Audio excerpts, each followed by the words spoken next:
Here we are. This week is the starting point for the Women's College World Series, and I cannot wait to start watching. And I know you guys can't either. So what I wanted to put together was basically the 5 things that you want to be searching for when you're watching the Women's College World Series. So the reason why I put this together is because so many people watch for entertainment, right? You're watching any sport, you're watching for some sort of entertainment, but you don't want to just watch for entertainment. You want to watch, especially if you're playing the game right now, you want to be able to learn as much as you can from what you're seeing. You don't want to just watch to watch. Like, you want to be able to watch and learn from every single play, every single swing, every single pitch. Like, everything that comes at you, you can learn from. Because if you're sitting where you are right now, let's say you're in like 5th grade and you just started playing, they are hopefully where you want to be one day. Because I know every single one of these girls like played every single day for the fact that they could be playing at a Women's College World Series. And I know so many girls that are playing right now would be able to tell you this. Like, for example, I should bring like Amanda Lorenz on the show and ask her, you know, what was her dream. And for most of the girls that are out there right now, this was their dream. This is what kept them up at night. This is what woke them up in the morning to then go work out before everybody else. Like, this dream right here. So these girls are playing at the highest level. Like, the highest level is happening this weekend. So the Women's College World Series is what I always wanted to play in. And so my dad and I, we used to like literally only watch, well, we watched a lot of teams, but Arizona was like my team. So like every time they were on TV, which is only during the Supers and all of postseason, that was the only time you could find them on TV. And my dad and I were like always watching it. So this is why I wanted to give you a little bit of insight, because I don't want to just tell you to watch it. Like, that's just one thing. Like, everybody can watch it, and obviously be entertained, because that stuff is amazing, but I want more people to be able to watch it and learn from it. So I came up with 5 things that with the Women's College World Series happening, how to watch but also learn at the same time. So the first thing is, I want you to watch this with not just yourself. Like, it could be a party. It could be a team party to go watch the Women's College World Series. Have the whole team over, make some chips and salsa, I don't care, guacamole, anything. So just have people over to your house, especially the people maybe that you play with or train with. So like I said, like, I watched this with my dad, and we didn't just watch it. We would see Caitlin Lowe make a play in the outfield, and my dad would be like, hey, did you see that drop step?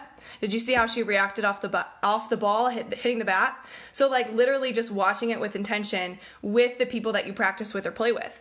So that would be the coolest thing ever. If like you're playing travel ball and all of a sudden, I know some of you might be playing this weekend, but like, let's say you have like a game off and there's some game going on at B-dubs while you guys are waiting to play. Watch it with the people that you play with, and then watch these elite athletes make these plays and be like, hey, this is how we can make this play on our team.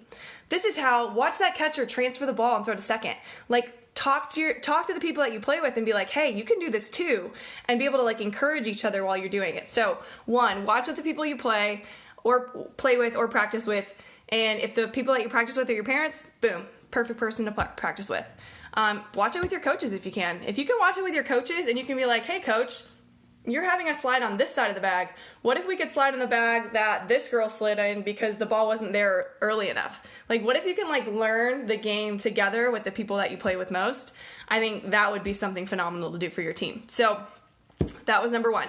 Number 2, I want you to watch how these hitters take pitches. Like, for real, when these hitters take a pitch, a ball goes by, they take a pitch, does it ever look like they didn't have the intention to hit it? Like, very rarely do you ever see a hitter just walk in and just watch the ball go by. Like, that's not how you take pitches. You want to go at every single pitch like you're hitting it until you're not. So with that being said, there was always this drill that we worked on. It was I think it was my hitting coach that brought it up, but it's just called the yes or no drill.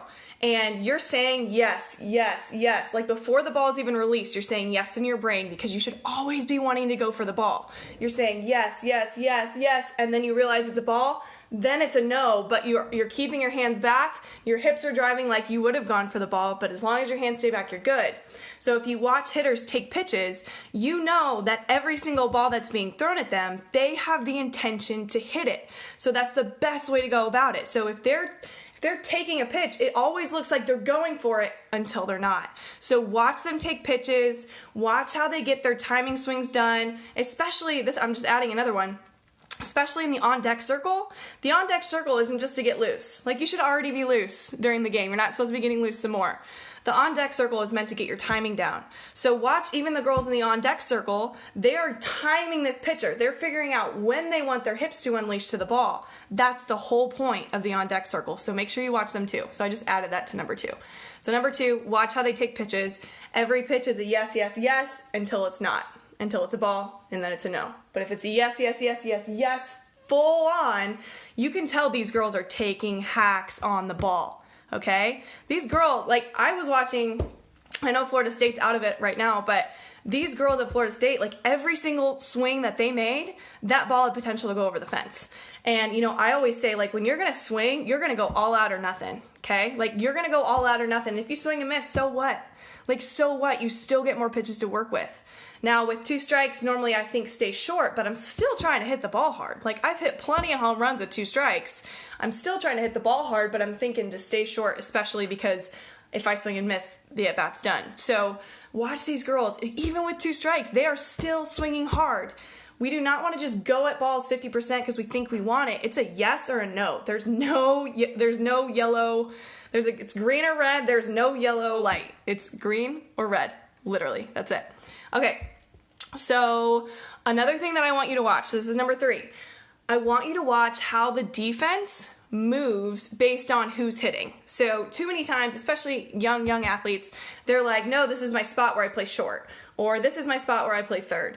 But if you watch that defense, like, they are picking up cues like crazy to go field the ball. So for example, let's say the third baseman knows that this slapper, who, by the way, a lot of slappers are getting called for being out of the box, and it's insane. Wow, it's crazy. But if this third baseman knows that this girl her job is to put the ball on the ground, beat it out, put the ball on the ground, beat it out, there is no reason why she should be back by third base, right? Like, and I know this is like super basic, like number 3 might be the one that most people can relate to, or not relate to, but already know, but you gotta be able to watch this defense move. So for example, there's a lefty up to bat, and this girl pulls everything she hits.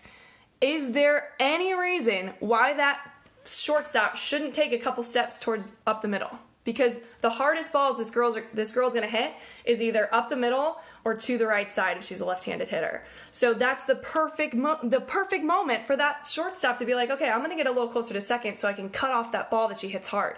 And even if she doesn't hit it that hard, like say just past a third baseman, most shortstops have a good first step, so they can be able to see it and still cover that gap that they just opened, but they're getting ready for the ball that's most likely going to be hit at them, and it's probably going to be to the shortstop's left side if it's a left-handed hitter. Hopefully that makes sense, but just watch the defense. Like, pick out your particular position that you play and watch that girl play it. Like, I'm not telling you that every single one of their first steps is going to be amazing, but if they make an amazing play, don't just watch the catch. Watch the steps that they took to get there. Watch the reaction of their hips to turn and go to the ball. Like, Jessica Mendoza does a great job of being able to analyze the outfielders because she played outfield, but she's had some awesome analyzation behind actual like great plays, because she's not the one that's like, wow, look at the great extension to make the catch. No, she was just like, did you see how quickly her hips fired back and how quickly she moved her feet on her first step? Like, it's that type of stuff. And by the way, I think I'm actually gonna add this one to number 3 as well. It's listen to the people that are talking about the game, because you have some of the best softball players ever to play the game calling these games. You got Amanda Scarborough, you got Michelle Smith, you got Jessica Mendoza, you got like literally, like, there's so many amazing players that have played the game, and they are so good at being able to analyze those plays. So if you didn't understand, how did that girl get there? Most of the time, these analysts are telling you how that happened. So you can learn a ton from the people that are calling the games too. So shout out to Amanda Scarborough, that's my package deal girl, but she's crushing it. I mean, even Jen, so Jen Schroeder, she's the catching instructor for Package Deal, she was calling games on ESPN too. Seriously, you can learn so much from those analysts that are calling the games. It's not just anybody. Like, most of these analysts have all played the game at a high level, so they're the ones that you can also learn from. So make sure you watch these games with the sound on. Don't just watch. Listen to the commentators. They're normally amazing.